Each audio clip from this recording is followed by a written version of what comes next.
kuna wakati maisha yanakunyima option, lakini kilichopo kichwani mwako kinamata. Dreams ulizonazo, uhuru unaoutafuta na aina ya maisha ambayo unatamani kufanya kuyaishi, ndio yanayoamua kwamba kwenye engo hii nikisema niingie hii siwezi kutoboa. Lakini kingine, baadaye unapoendelea unakuja kukutana na kitu kinaitwa mentors, watu ambao unawatamani kuwa kama wao, unawatizama, unawaangalia. Sasa wewe kama unatamani kuwa kama mtu fulani, fanya anavyofanya yule mtu, obvious, kwa sababu tutaenda hapo kwenye mentors. Kwao unaangalia okay, nani mentor wako? Mentor wako ndo anaye kudirect kujua. Unajua mentor ni shortcut of success. Kwa unapomwangalia mentor kama yeye ameweza kwenye hii engo, maana yake na mimi nikienda.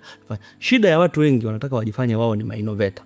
Yaani wao wanataka wa discover vitu vipya. Oya, hii dunia mpaka sasa hivi ina miaka mingapi? 2026.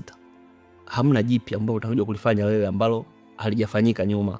Ila kuna maboresho tu madogo madogo ambao unatakiwa uyafanye sasa kulingana na nature yako ulionayo, pia vitu ambavyo vipo na wakati uliopo. Lakini yote ambayo yanafanyika sasa yashafanyika nyuma. Kwa hiyo hakuna jipya ambalo utakuja kufanya. Kwa hiyo unapomwangalia mentor, unapata nafasi ya kujifunza kutoka kwake, unaona okay, then I can do this one. Then unachagua mlima wako, unaupanda na uhakikishe mpaka umeumaliza. Sio unaanza mlima leo, unaisha katikati, unaachana nao, kesho unatafuta mwingine, huwezi fika unapotaka kufika.